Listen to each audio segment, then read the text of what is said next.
Today, rural America is a land made bright and thriving by the hard work of a group of industrious and imaginative people. These people together help to improve their way of life and to increase the productivity of a nation. This program is dedicated to those people from Ford, Iroquois, Livingston, McLean, and Vermilion counties who perhaps were involved in the most stunning of all cooperative achievements, the bringing of power to the land. Thomas Edison built the first central station electric system in Lower Manhattan in 1882. Within a decade, lights came on in cities all across America.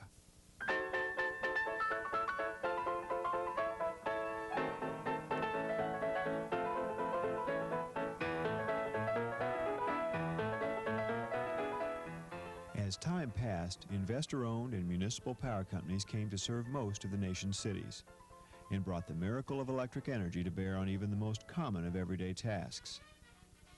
The 1923 edition of the Book of Knowledge put it this way: today, even poor people can afford to have their homes lighted by gas or electricity if they live in a town which has gas works or an electric plant. But we must not forget that many people live in the country outside of towns and villages where there is no possibility of having gas or electricity. These people can have oil lamps. Before 1935, less than 11% of the farms in this country had central station electric service. My husband moved here with his parents in 1930. And at that time, this home had an acetylene light system. It had a water system, which was a force pump supplied and a gasoline engine. And they did have a heating system. But in order to get water, it was necessary for a man to start the gasoline engine every time they needed to pump water for livestock or where they needed a large supply. It pumped the water up into a tank in the attic. In 1941, when we were married, we moved out here without electricity or anything like that. I had been in Chicago where I'd had electricity, and I knew what it was like to have it and then to have this inconvenience. We couldn't wait to get electricity, but the war was on, and it was about 7 years before actually the lines could be laid and electricity made available. We didn't have electricity on this farm before because the landowners did not want to wire the home. Back when we got electricity, it was just that. We envied everybody else that had it, and we knew we couldn't get it until the war was over. Life on the farm was pretty plain. The worst thing was going out to the well to get water, to get your drinking water, carrying it in, and the pump would be froze. You'd have to thaw that out. You had no cook stove. You had to haul in cobs and coal every morning and put that in. You had no refrigeration whatever. Like everybody else, they had 5 or 6 old milk cows that didn't pay their way at all, but that was the life of the farm. You figured if you didn't have your eggs and your milk and butter, well, you wasn't a farmer. But it was a losing proposition right from the start, but that was the way of life. Captain Stubby related about how the spring house cleaning was done. He said they had to take the rugs out and beat them on the line. No one knows what a rug beater is today. Everyone has the best vacuum cleaner that they can buy. Another example, we had the old cream separators that were kept out in old milk house. Very little means of keeping flies away. And today you buy your milk or cream or whatever you have and put it in the refrigerator. Butter, they made their own butter. And that certainly wasn't sanitary. Yes, the old churn. Today you go to town and buy it or get oleo.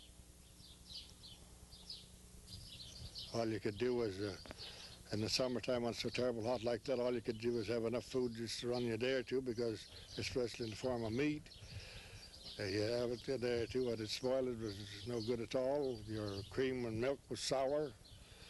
It was just, when you think back to it, it's a miserable way to have to live.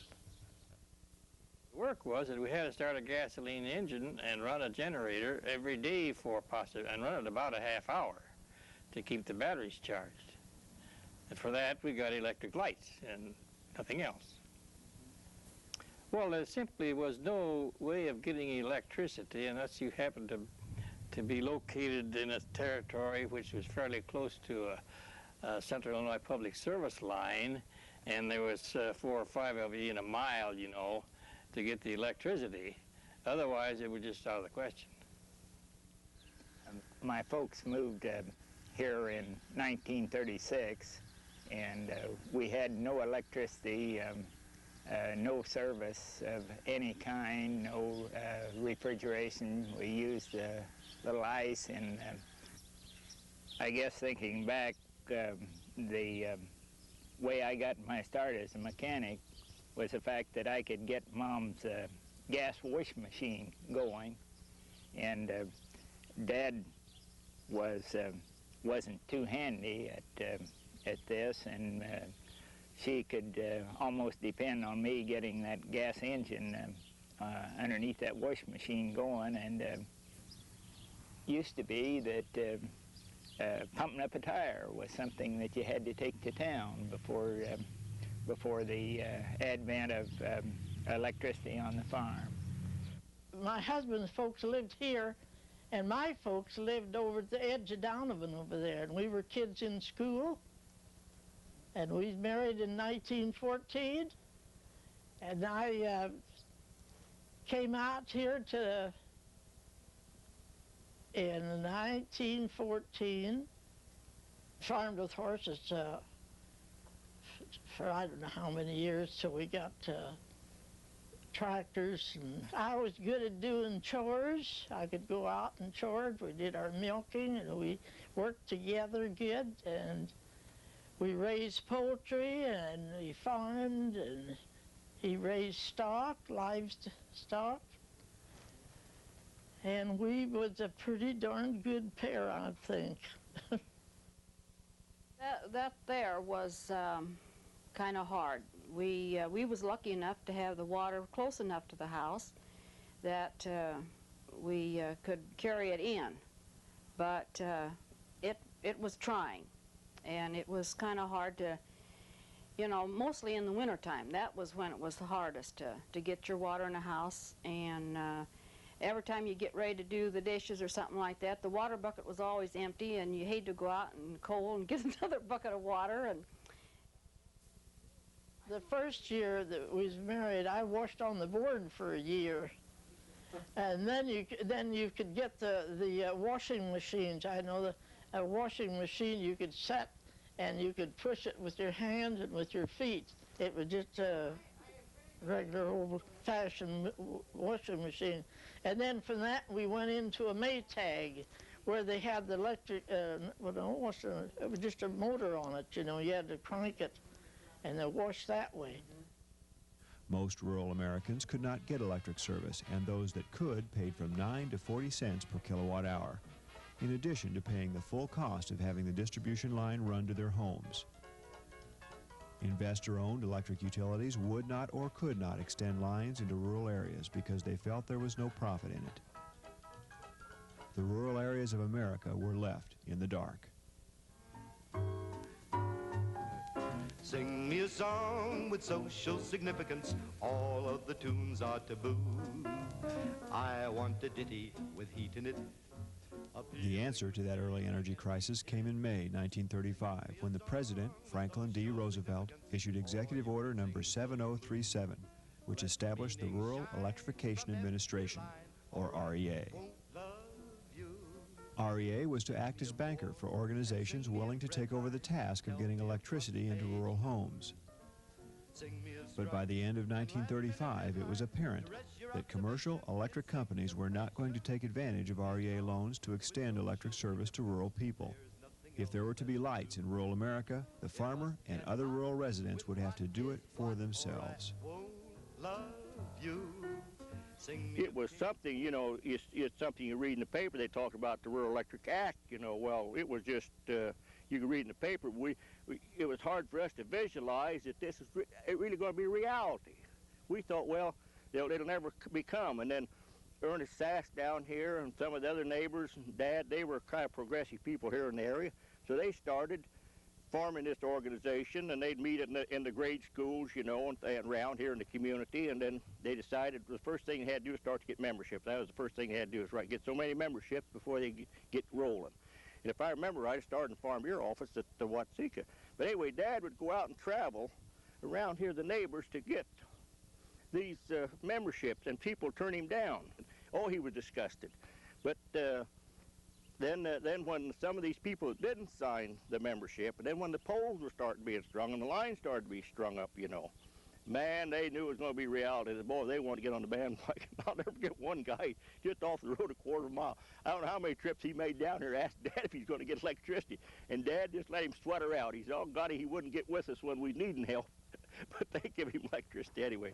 Oh, I could tell you story after story on that.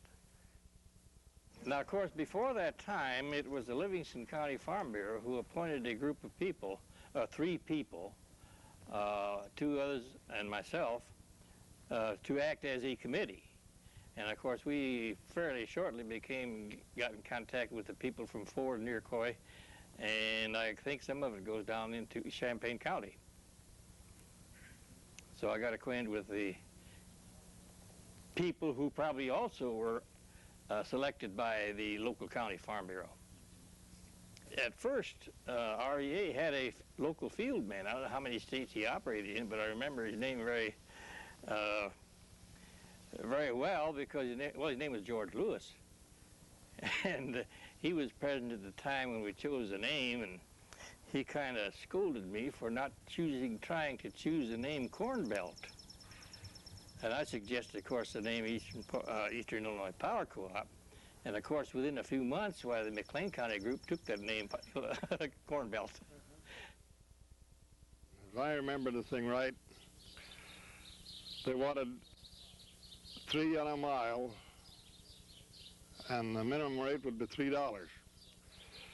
And of course, out here in this rural country where the farms is few and far between, that was impossible. But about the best you could do was get 1 person on a mile, which would be $9.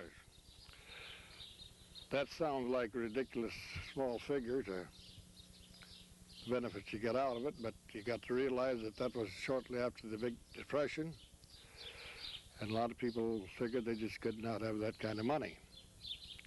My brother and I lived here with my mother, and we done all we could to get all the neighbors interested in it, but we wasn't making much headway till about 1941. 1941, we got enough interested to put 1 spur line here, not the whole territory, to qualify to get electricity. We had a meeting down there at the schoolhouse one night, and the head man from the office was there, and everybody signed up for what their quota would be. Evidently, there was another stipulation in the deal that they had to have so many homes before they would put up the line at all. And it ended up there was 1 short.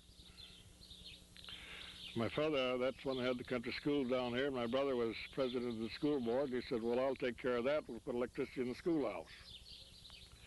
So that's the reason we got the thing started. And everybody went home happy that it was going to get electricity. And they started building the lines. A lot of trees had to be cut down here and there, but after the thing was pretty well organized, they started building the lines. And they bypassed his territory completely. And Jess Feets was the main head man in the Gilman division, and I asked Jess one day, how does it come they're passing up this territory? Well, he said, is it walnut tree that's got to be cut down, and the man that's on his farm, and he will not stand for it to cut down. So it got all the gospel all over the country what happened, that we wasn't getting the line built, so a lot of farmers met at the coffee break one morning and wondered what to do. So they decided he could have sued us because the tree was really on his property, but I know he wouldn't have done it. But they decided the best thing to do was cut the tree down when he didn't know anything about it. So they decided that at a certain morning, at 2 o'clock, they were going to get up and meet at the schoolhouse and cut the tree down. It was about like Paul Revere's ride, but nevertheless, they all got there. And each one had a big crosscut saw, so they didn't run short of equipment to cut it down. They cut the tree down. And of course, he called all over the country the next morning to find out who cut his tree down, and nobody pretended like they knew anything about it. But I think I don't know yet why he didn't want the tree cut down, but he enjoyed electricity, I think, as much as any neighbor we had.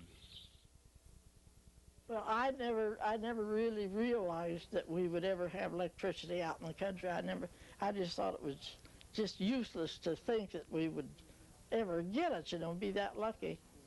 But I think the electricity we need it out in the country as well as we need it in the towns. Although some expressed doubt, the idea quickly took hold, and it soon became clear that many people in Ford, Iroquois, Livingston, McLean, and Vermilion counties were ready for electricity.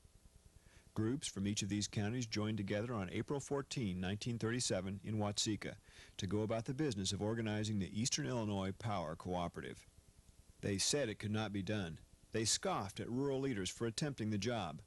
But those early pioneers forged ahead, organizing the cooperative, getting members signed up, attending countless meetings, and obtaining financing from the REA to get the power lines built. They were determined to bring the benefits of electric service into their homes and those of their neighbors. Their efforts were rewarded on August 11, 1938, when the first 114 miles of brand new power lines were energized, and 219 members began receiving electric service from the Eastern Illinois Power Cooperative. A banner headline extending the width of the entire page appeared in the August 11 issue of the Paxton Record, reading, "Rural electricity opens a new farm era in Ford, Iroquois, Livingston, McLean, and Vermilion counties." At the time we first turned the electricity on, and here at Paxton, it went up as far as February, and it was the day before we were setting meters and getting everything hooked up ready for it, and we'd tell the people at a certain time we were going to turn it on the next day. And one of the people said, "Well, we ought to be able to get it then in about 2 or 3 days, hadn't we?" I said, "No, it'll be on right away." I had went to my club, and little did I realize that when I came home that we would have electricity. And on my way home, I was in about a mile, and I thought, well, my land, the house is all lit up. How's happened? And here it was, our electricity turned on. And so I was so thrilled when I come home and seen that was it. I said to the folks, to my husband, and his father was here too, and I said, "Oh, we've got electricity," and I was just thrilled to death. And he said, "Oh my," he said, "I would just sooner have the lamps," he said, "instead of electricity." And I said, "Not me." Because we was raised out here, we had the old hard life for a long time, but I want to tell you one thing. When they started stringing those old poles out there, we figured we was going to have a better future, and we did have. And boy, when I can still see it to this day, I can still see that lineman climbing that pole and throwing that switch, and the old Hodge farm lit up like a Roman candle. We turned all the lights in the house and illuminated outside, and us kids run out there like a bunch of Indians playing outside because we could see outside. And the pole light, we turned the pole light on, but Dad, we could get 40 kilowatts for $3.50. And Dad cautioned us kids. Now, he said, "There's one thing about it. We're just going to use 40 kilowatts, and that's it." Well, the first thing he bought was a little motor for the wash machine. I always helped Mother wash. We used to have that old noisy motor, and my mother and I would stand there and wash that new electric motor on that wash machine. Wasn't making that noise, and I said, "Boy, Mom, isn't this something we can visit? You don't have to yell." And then Dad bought a refrigerator. Then he bought an iron, and I want to tell you, he blew the 40 kilowatts. It was one of the most tremendous thing that ever happened to Midwestern agriculture was electricity. There was a lot of light plants and that kind of thing around, but nobody got any more use out of them than simply the privilege of turning a switch to have light. And but I mean, the application of the electricity we were getting was just almost unlimited. course, back in those days, we didn't put in air conditioners right away, but we did a lot of other things, like the cream separator, the washing machine, and the milking machine, I suppose. I wasn't a dairyman, but I suppose the milking machine was one of the early applications, too. Of course, one of the first things he put in was about a 3-horse electric motor on the grain elevator. And then I put a 1/4-horse motor on the mechanism that brought the ear corn out of the crib into the feed grinder, which is operated by a tractor. So those are rather, say, 1/4, 1/2-horse motors, you know. But boy, they saved a lot of work. And Jess come along one day, I was working on the other farm, and he said, Joe, he said, I can turn your juice on, but he said there's a $5 deposit, I forget what. And I reached the billfold, and I happened to have a $5 bill. I said, here's a $5 bill. I've been waiting 6 years to get that thing done. Turn it on right now. So we turned it on. He come and turned it on. They came up that night. My mother was an old lady, and she slept most of the afternoon. And she got up, and the lights, some of the lights was on in the house, and some weren't. And I came home that evening, and she said, I don't know, somebody must have been here or something. I don't know what. They turned on the lights in half of the rooms, and half of them didn't have any. Well, I said, that's just how they was left when they wired the house. I can even remember the time when a transformer and the service entrance was really a better looking thing than $60 hogs. And that's saying quite a lot, because it was a thrilling day, the first day that we had our electric lights to turn on. And then we had a little electric motor, and we got along with a 1/4 horsepower motor for a short time, and then we had a water pump, and then we had flowing water, and well, if you haven't been in that situation, it's kind of hard to imagine life without that type of power, but it certainly is important that we had the early co-ops to give farmers the opportunity to live a little bit like people in town, and to not only to live better, but to produce better. Our productive capacity, just like here at Porkville, it would be impossible to handle the feed, to handle the livestock, and the various and sundry jobs that we have to do without a constant use of large amounts of electric power. We had waited a long time for the electricity to come, and as I said, it was the Saturday or Friday or Saturday before Mother's Day that we finally got electricity, and it was the best Mother's Day present I ever had. Immediately I got out the little electrical appliances that I'd had in Chicago, plus any I'd gotten for wedding gifts, so that I could use them. We were just real thrilled. I think the first thing that my husband did was put an electric motor on the washing machine. And the first major change he made was to put in a new water system. Most of the farms around here felt if they had electric lights and a refrigerator and electric washing machine, that was sufficient. Now I'm sure that most of the farms have freezers, they have electrical tools outside, many have grain dryers, and of course now the houses have air conditioning even if they don't have electric heat. That's the difference. It has grown that much. I don't think I could live through not having electricity. All we need is a thunderstorm where the lightning contacts the electric wires and the electricity is off, and then you realize you just can't do a thing, because I have so many electrical appliances in the house and the men have outside, and we're just handicapped. And they always ask the question, what thing you like the best of all the electricity things you had? Of course, the electricity itself was the greatest blessing we had, but in the home, I would guess there was 3 things that would be just a matter of opinion which you liked the best. First would be electric stove, next is electric refrigerator, and next and third would be waterworks, where you had your plumbing inside of the house. And of course, as years went on, you had all the modern equipment, got air compressors and electric welders and all that kind of stuff, but that comes in way after them first 3. Now, is there anything else you want to know? I want it in rhythm. Sing me a song with social significance. There's nothing else that will do. It must be tense with common sense, or I won't love you.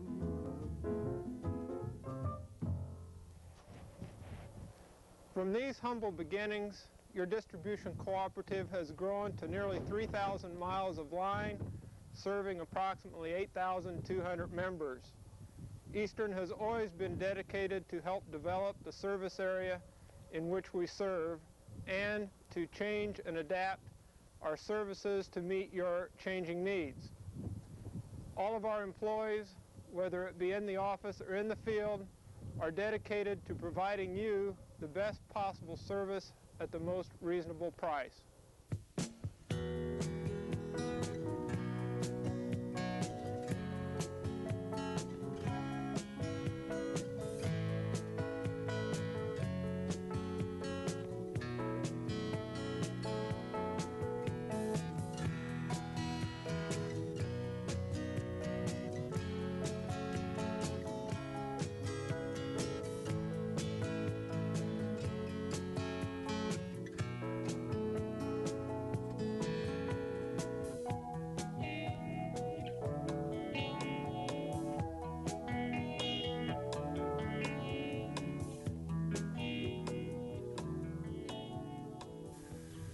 Personally, we're blessed here in this area with strong farmers, and when you have people with good leadership, the co-op benefits. Most invaluable cooperative, the members own it. They've got something to say what goes on. They elect their own board of directors, and they can go at their annual meeting. And if they want to talk to a director, they can go and talk to the director, and anything, you know, they got ideas, the directors will listen to them because they too are using electricity and members. Yeah, you know, some of them will say, well, you raise the rates and all this. But when those 11 directors are sitting there, they're all members, and they're paying the bill just the same as all the other members are paying the bill. And they want that just as cheap as you get it. But I'm going to tell you one thing: you'll never get it any cheaper. You get it from a cooperative because you control it and you own it. You got something to say about it.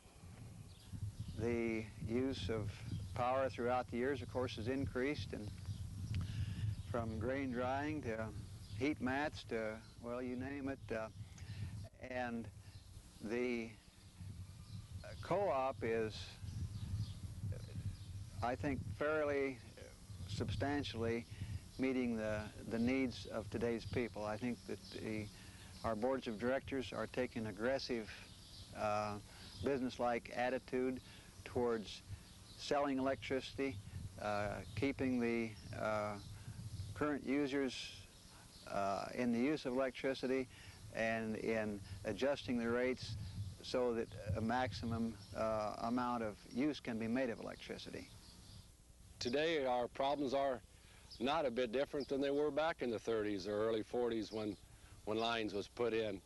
At that time, the investor-owned people did not want to service a rural area. They couldn't see a profit to come out to our area and put electricity to farm homes because they was looking more to the dollar and cent aspect. So back then, why a number of farmers, I'm sure, working with the Farm Bureau, went together and put up poles and lines to service the rural people. And we all know what that has done to America today. If it wouldn't have been for electricity out in the rural areas, that we would have electricity to dry our corn, to milk our cows, to feed our hogs. And today we do have new ideas on the horizon that come in every month or every year. We have the water heater program, the grain drying rates that we will put in the fall, dual heat, off-peak electricity hours from 5 to 9, commercial rates. This has helped us tremendously. We can be competitive with investor-owned utilities when we come in and offer commercial rates to large chicken operations, large hog operations. and this is more profitable to the farmer. I believe that teamwork is the formula to success in the future. Working together as members, board of directors, and employees of Eastern Illinois Power Co-op, I believe the future is bright and the sun is shining today and it will shine tomorrow.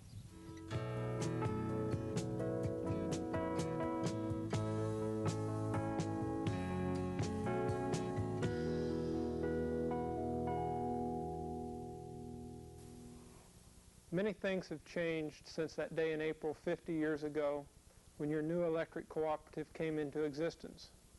But one thing will never change. Just as those cooperative pioneers who shouldered the task to bring electricity to the darkened countryside, the directors and employees of Eastern Illinois Power Cooperative remain dedicated to the welfare and success of our members. We know how much you value the services electricity provides you to maintain and improve your quality of life. Comfort, security, efficiency, and entertainment all add up to a high standard of living. You can trust that we are working hard to provide the service that you have come to expect. Just as those pioneers who brought electric service to our area 50 years ago, our future will depend upon cooperation. The cooperation of our members, directors, and employees committed to a future of enduring faith in each other.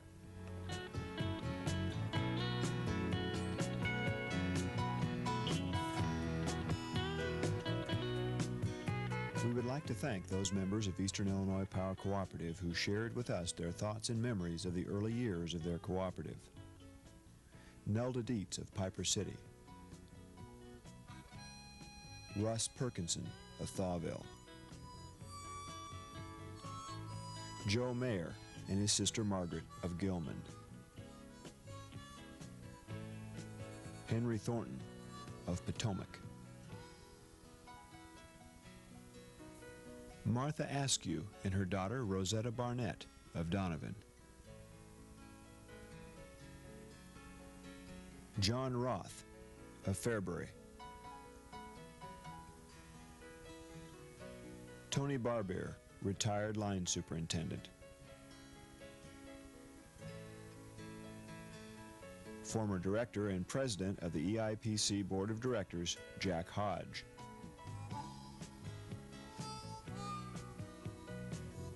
and Bill Raber, president of the EIPC Board of Directors.